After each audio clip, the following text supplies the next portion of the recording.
रात्र 8वी. क्षमेविषयी प्रार्थना. बाहेर पिठ्ठूर चांदणे पडले होते. मंदिराच्या गच्चीवर सारी मंडळी बसली होती. दूरचा नदीप्रवाह चांदीच्या प्रवाहासारखा दिसत होता. नदीला विश्रांती माहीतच नाही. सारखे वाहणे तिला माहीत. तिची प्रार्थना, कर्ममय प्रार्थना सारखी 24 तास सुरू असते. कर्म करीत असताना ती कधी गाणी गुणगुणते, कधी हसते, खेळते, कधी गंभीर होते, कधी रागाने लाल होते. नदी म्हणजे एक सुंदर व गंभीर गूढ आहे. श्याम त्या नदीकडे पाहतच उभा होता. सृष्टी सौंदर्य श्यामला वेडे करीत असे. कधी रम्य सूर्यास्त पाहून जणू त्याची समाधी लागे व पुढील चरण त्याच्या तोंडातून बाहेर पडत. राहुनी गुप्त मागे करीतोसी जादूगारी, रचितोसी रंगलीला, प्रभु तू महान चितारी. किती पाहू पाहू तृप्ती नरे बघूनी, शतभावनांनी हृदय येई उचंबळूनी. यावेळेसही त्याची अशीच समाधी लागली होती का? राम त्याच्याजवळ गेला व म्हणाला, श्याम, सारी मंडळी आली. प्रार्थनेला चल. सर्वजण वाट पाहत आहेत. हो, मी आपला पाहतच राहिलो. असे म्हणून श्याम त्याच्यासाठी असलेल्या जागेवर जाऊन बसला. प्रार्थना झाली व गोष्टीस सुरुवात झाली. मित्रांनो, प्रत्येक गोष्टीत संस्कृती भरलेली आहे. प्रत्येक जातीची विशिष्ट संस्कृती असते. सर्वांची मिळून राष्ट्रीय संस्कृती होत असते. प्रत्येक चालीरीतीत संस्कृतीचा सुगंध भरलेला आहे. तो ओळखला पाहिजे. आपल्या साऱ्या चालीरीतीत आपण लक्ष घातले पाहिजे. काही अनुपयुक्त चाली असतील तर त्या सोडून दिल्या पाहिजेत. परंतु संस्कृतीचे संवर्धन करणाऱ्या चाली मरू देता कामा नयेत. आपल्या देशातील, आपल्या समाजातील प्रत्येक आचार म्हणजे एक शिकवण आहे. आमच्या घरी एक अशी पद्धत होती की रोज दुपारच्या मुख्य जेवणाच्या वेळी प्रत्येकाने श्लोक म्हणायचा. जेवताना श्लोक म्हटला नाही तर वडील रागे भरत. वडील आम्हाला श्लोकही सुंदर सुंदर शिकवित असत. मोरोपंत, वामन पंडित यांचे सुंदर श्लोक व कविता ते शिकवित असत. तसेच इतर स्तोत्रे, भूपाळ्या, श्लोक वगैरे शिकवीत. पहाट झाली की वडील येत. आम्हास उठवीत. आमच्या अंथरुणावर बसत आणि आम्हाला भूपाळ्या, श्लोक वगैरे शिकवू लागत. आम्ही अंथरुणातच गोधड्या पांघरून बसत असू. माझ्या लहानपणी आमच्याकडे ब्लँकेट नव्हते. गोधडी, पासोडी किंवा आईची चौघडी हेच पांघरूण व अंथरूण असायचे. गणपतीची, गंगेची वगैरे भूपाळ्या वडील शिकवीत. कानी कुंडलाची प्रभा, चंद्र सूर्य जैसे नभा. हे चरण आजही मला मधुर वाटतात. वक्रतुंड महाकाय, शांताकारं, वसुदेवं सुतं देवं, कृष्णाय वासुदेवाय वगैरे संस्कृत श्लोक, तसेच गंगे गोदे यमुने, कृष्णानुजा सुभद्रा, कुंकुममंडित जनके, देवी म्हणे अनार्या, ये रथावरी झणी यदुराया, असा येता येता देखे, मारावे मजला, अंगवक्र अधरी धरी पावा वगैरे आर्या व श्लोक ते शिकवीत. हे श्लोक आम्हाला लहानपणी पाठ येत. रोज एखादा नवीन श्लोक ते शिकवायचे. वडील नुसते तोंडपाठ करून घेत नसत, तर अर्थही सांगायचे. सौमित्र म्हणजे कोण असे ते विचारित. आम्हाला सांगता आले नाही तर पुन्हा प्रश्न विचारित. लक्ष्मणाची आई कोण? आम्ही सांगावे सौमित्रा. मग सौमित्र म्हणजे कोण? आम्ही अंदाजाने सांगावे लक्ष्मण. भले शाब्बास. अशी मग ते शाबासकी देत. सौमित्र याचा अर्थ सांगितल्यावर मग राधेय म्हणजे कोण, सौभद्र म्हणजे कोण वगैरे विचारित. जणू शिक्षणशास्त्राप्रमाणे ते शिकवीत. वडिलांच्या या पद्धतीमुळे शेकडो संस्कृत शब्दांचा अर्थ आम्हाला समजू लागला होता. वडील पहाटे शिकवीत तर सायंकाळी आई शिकवी. दिव्या दिव्या दीपोत्कार, कानी कुंडल मोतीहार, दिवा देखून नमस्कार. किंवा तिळाचे तेल कापसाची वात, दिवा तेवे मध्यान्हरात, दिवा तेवे देवापाशी, माझा नमस्कार सर्व देवांच्या पायापाशी वगैरे आई शिकवित असे. आम्हालाही त्यामुळे पाठ करण्याचा नाद लागे. दुपारी जेवणाच्या वेळी जर वडिलांनी न शिकवलेला परंतु आम्हीच पाठ केलेला श्लोक आम्ही म्हटला तर वडील शाबासकी देत. त्यामुळे आम्हास उत्तेजन मिळे. गावात कुठे लग्नमुंजी पंगत असली किंवा उत्सवाची समाराधना असली तेथेही मुले श्लोक म्हणत. जो श्लोक चांगला म्हणे त्याची सारे स्तुती करीत. अशा रीतीने घरीदारी श्लोक पाठ करावयास उत्तेजन मिळे. जेवताना सुंदर काव्य, सुंदर विचारांचे श्लोक कानावर पडत. जणू ते ऋषीतर्पणच होत असे. गावात कुठे जेवणावळ असली तर आमच्याकडे बोलावणे असायचेच. आमच्याबरोबर वडीलही आलेले असतील तर श्लोक म्हणावयास आम्हास मानेने किंवा डोळ्यांनी इशारा देत व आम्ही लगेच म्हणत असू. घरी गेल्यावर वडील रागावतील ही भीती असे. मला श्लोक जरी चांगले व पुष्कळ येत होते तरी पंक्तीत मी लाजत असे. माझा आवाज फारसा चांगला नव्हता व सभाधीटपणाही नव्हता.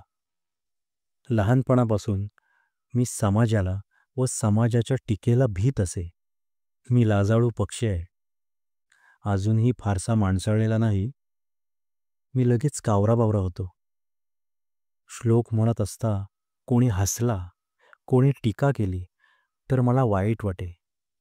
परंतु वडील जवळ असले म्हणजे मुकाट्याने म्हणावयास लागे. तेथे गत्यंतर नसे. त्या दिवशी गंगूआप्पा ओकांकडे समाराधना होती. त्यांचा आमचा फार घरोबा. आमच्याकडे आमंत्रण होते. माझे वडील बाहेरगावी गेलेले होते. दुसऱ्याच्या घरी जेवावयास जाण्याची मला लहानपणापासूनच लाज वाटत असे. परंतु कोणीतरी गेलेच पाहिजे होते. हजेरी लागलीच पाहिजे. नाहीतर तो उर्मटपणा, माजोरेपणा दिसला असता. त्यांचे मन दुखविले असे झाले असते. वडील घरी नसल्यामुळे माझ्यावर जेवायला जाण्याची पाळी आली. दुपारी स्नान सांगणे आले व थोड्या वेळाने मी जेवावयास गेलो. कणे रांगोळ्या घातल्या होत्या. केळीची सुंदर पाने होती. मी एका आगोतलीवर जाऊन बसलो. उदबत्त्यांचा घमघमाट सुटला होता. उन्हाळ्याचे दिवस होते म्हणून पाण्याच्या मोठ्या हांड्यांना बाहेरून फडकी लावलेली होती व पाण्यात वाळा टाकलेला होता. घरोघरचे कोणी आले की नाही, का आले नाही याची चौकशी झाली. जो येणार असून आला नसेल त्याच्याकडे हातात पळी पंचपत्र देऊन एखाद्या मुलाला पाठवण्यात येई. सारी मंडळी आल्यावर पानप्रोक्षण झाले व हर हर महादेव होऊन मंडळी जेवावयास बसली. मी मुकाट्याने जेवत होतो. श्लोक म्हणावयास सुरुवात झाली. मुलांनी श्लोक म्हणण्याचा सपाटा चालविला. कोणाकोणाला शाब्बासकी मिळत होती. बायका वाढीत होत्या. एखाद्या बाईचा मुलगा पंक्तीत जेवत असला तर ती आपल्या मुलाला विचारी, पंड्या, श्लोक म्हटलास का? म्हण आधी. श्लोक म्हणणे म्हणजे सदाचार व भूषण मानले जाई. श्याम, श्लोक म्हणणारे, तुला तर किती चांगले चांगले येतात. तो चैतन्य सुमन नाहीतर डिडीम डिम्मीन डिम्मीन म्हण. मला आग्रह होऊ लागला. मला लाज वाटे व म्हणण्याचे धैर्य होईना. बायक्या आहेस अगदी, शेजारचे गोविंद भट म्हणाले. सारे मी ऐकून घेतले. दक्षिणेची दिडकी कडीत घालून मी तिला लख्ख करीत होतो. इतरांच्या म्हणण्याकडे मी लक्ष दिले नाही. एक मुलगा सर्वांचे जेवण होण्याआधीच उठला. त्याच्यावर सर्वांनी तोंडसुख घेतले. आधी उठणे म्हणजे पंक्तीचा अपमान असे समजण्यात येईल. जेवणे झाली. सर्व मंडळी उठली. मी सुपारी वगैरे खातच नसे. वडील फार रागावत सुपारी खाल्ली तर. विद्यार्थ्याने सुपारी, विडा खाऊ नये अशी चाल होती. मी घरी आलो. शनिवार असल्यामुळे 2 प्रहरी शाळेला सुट्टी होती. आईने विचारले, "काय रे होते जेवायला? भाज्या कसल्या केल्या होत्या?" मी सारी हकीकत सांगितली. आईने विचारले, "श्लोक म्हटलास की नाही?" आता काय उत्तर देणार? एका खोट्यास दुसरे खोटे. एक खोटे पाऊल टाकले की ते सावरावयास दुसरे खोटे पाऊल टाकावे लागते. पाप पापास वाढवीत असते, दृढमूल करीत असते. आईला मी खोटेच सांगितले. श्लोक म्हटला. आईने पुन्हा विचारले, "कोणता म्हटलास? तो म्हटलेला लोकांना आवडला का?" पुन्हा मी खोटे सांगितले की नेत्री 2 हिरे प्रकाश पसरे हा श्लोक म्हटला. माझ्या वडिलांना हा श्लोक फार आवडत असे व तो आहेही गोड.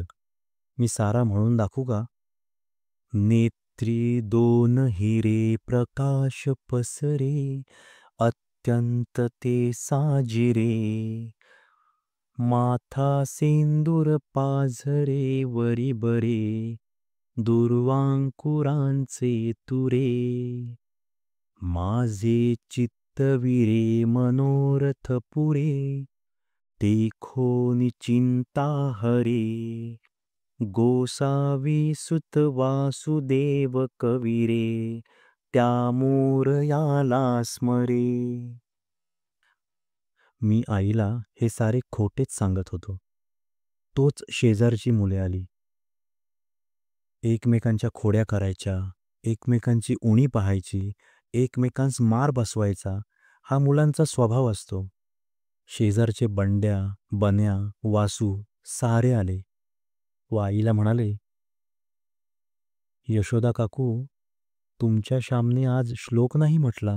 सारे त्याला म्हण म्हण असे सांगत होते, परंतु याने म्हटलाच नाही.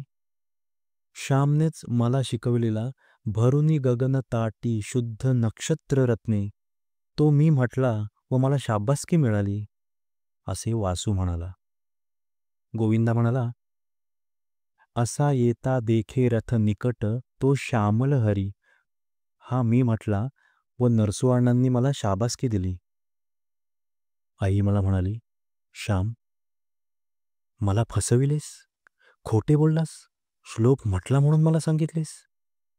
वासू म्हणाला, "श्याम, केव्हा रे म्हटलास?" बन्या म्हणाला, "अरे त्याने मनात म्हटला असेल, तो आपल्याला कसा ऐकू येईल?" बंड्या म्हणाला, "पण देवाने तर ऐकला असेल." मुले माझी थट्टा करीत निघून गेली. मुले म्हणजे गावातील न्यायाधीशच असतात. कुणाचे काही लपू देणार नाहीत. गावातील सर्वांची बिंगे चव्हाट्यावर आणणारी वर्तमानपत्रेच ती. मला आई म्हणाली, "श्याम, तू श्लोक म्हटला नाहीस ही एक चूक व खोटे बोललास ही तर फार भयंकर चूक. देवाच्या पाया पड व म्हण, मी पुन्हा असे खोटे बोलणार नाही." मी मुखस्तंभ तिथे उभा होतो. आई पुन्हा म्हणाली, "जा, देवाच्या पाया पड, नाहीतर येऊ देत त्यांना. त्यांना सांगेन, मग मार बसेल, बोलणी खावी लागतील." मी जागचा हललो नाही. मला वाटले आई वडिलांस सांगणार नाही, ती विसरून जाईल. आजचा तिचा राग उद्या कमी होईल. आई पुन्हा म्हणाली, "नाही ना ऐकत? बरं, मी आत्ता बोलत नाही." वडील रात्रीसच परगावाहून आले होते. रोजच्याप्रमाणे ते पहाटे उठवावयास आले. त्यांनी भुपाळ्या सांगितल्या, आम्ही म्हटल्या. वडिलांनी मला विचारले, "श्याम, काल कोणता श्लोक म्हटलास?" आई ताक करीत होती. तिची सावली भिंतीवर नाचत होती. उभे राहून ताक करावे लागे. मोठा डेरा होता. माथासुद्धा मोठा होता. आईने एकदम ताक करायचे थांबविले व ती म्हणाली, "श्यामने काल श्लोक म्हटला नाही. मला मात्र खोटेच येऊन सांगितले की म्हटला. परंतु शेजारच्या मुलांनी सारी खरी हकीकत सांगितली. मी त्याला सांगत होते की देवाच्या पाया पड व पुन्हा खोटे बोलणार नाही असे म्हण, परंतु किती सांगितले तरी ऐकेनाच. वडिलांनी ऐकले व रागाने म्हटले, "होय का रे? उठ, उठतोस की नाही? त्या भिंतीजवळ उभा राहा. श्लोक म्हटलास का काल?" वडिलांचा राग पाहून मी घाबरलो. मी रडत रडत म्हटले, "नाही म्हटला." "मग खोटं का सांगितलेस? 100दा तुला सांगितले आहे की खोटे बोलू नये म्हणून." वडिलांचा राग व आवाज वाढत होता. मी कापत म्हटले, "आत्ता नाही पुन्हा खोटे बोलणार." "आणि ती देवाच्या पाया पड म्हणून सांगत होती, तर ऐकले नाहीस? आईबापांचे ऐकावे हे माहीत नाही वाटते. माजलास होय तू?" वडील आता उठून मारणार असे वाटू लागले. मी रडत रडत आईजवळ गेलो व आईच्या पायांवर डोके ठेवले. माझे कढत कढत अश्रू तिच्या पायांवर पडले. "आई, मी चुकलो, मला क्षमा कर," असे मी म्हटले. आईच्याने बोलविना. ती वात्सल्य मूर्ती होती. विरघळलेल्या ढेकळाप्रमाणे माझी स्थिती झालेली पाहून तिला वाईट वाटले, परंतु स्वतःच्या भावना आवरून ती म्हणाली, "देवाच्या पाया पड. पुन्हा खोटे बोलण्याची बुद्धी देऊ नकोस असे त्याला प्रार्थून सांग." मी देवाजवळ उभा राहिलो. स्फुंदत स्फुंदत देवाला प्रार्थून लोटांगण घातले. नंतर मी पुन्हा भिंतीजवळ जाऊन उभा राहिलो. वडिलांचा राग मावळला होता. "ये इकडे," असे ते मला म्हणाले. मी त्यांच्याजवळ गेलो. त्यांनी मला जवळ घेतले, पाठीवरून हात फिरवला व ते म्हणाले, "जा आता, शाळा आहे ना?" मी म्हटले, "आज रविवार, आज सुट्टी आहे." वडील म्हणाले, मग जरा नीज हवा तर. का शेतावर येतोस माझ्याबरोबर? पत्रावळींना पाने पण आणू." मी होय म्हटले. वडिलांचा स्वभाव मोठा हुशार होता. त्यांनी एकदम सारे वातावरण बदलले. रागाचे ढग गेले व प्रेमाचा प्रकाश पसरला. जसे काही झालेच नाही. आम्ही बापलेक शेतावर गेलो. माझी आई मूर्तिमंत प्रेम होती, तरी वेळ प्रसंगी ती कठोर होत असे. तिच्या कठोरपणातच खरे प्रेम होते, खरी माया होती. कधी कठोर प्रेमाने तर कधी गोड प्रेमाने आई या श्यामला आम्हा सर्वांना वागवीत होती. कधी ती प्रेमाने थोपटी तर कधी रागाने धोपटी. दोन्ही प्रकारांनी ती मला आकार देत होती. या बेढप व ऐदी गोळ्याला ती रूप देत होती. थंडी व ऊब दोन्हींनी विकास होतो. दिवस व रात्र दोन्हींमुळे वाढ होते. सारखाच प्रकाश असेल तर नाश. म्हणून एका कवितेत म्हटले आहे, "करुणी माता अनुराग राग, विकासवी बाळ मना विभाग. फुले तरु सेवुनी उष्ण शीत, जगी असे हीच विकास रीत." या पुस्तकातील पुढील कथा ऐकण्यासाठी सचिन धुमाळ म्युझिक या चॅनलला नक्की सबस्क्राईब करा आणि हे व्हिडिओज आपल्या नातेवाईकांना, मित्रांना व परिचयातील शाळकरी मुलांना पाठवा, जेणेकरून त्या सर्वांनाही या गोड कथांचा आनंद घेता येईल. धन्यवाद.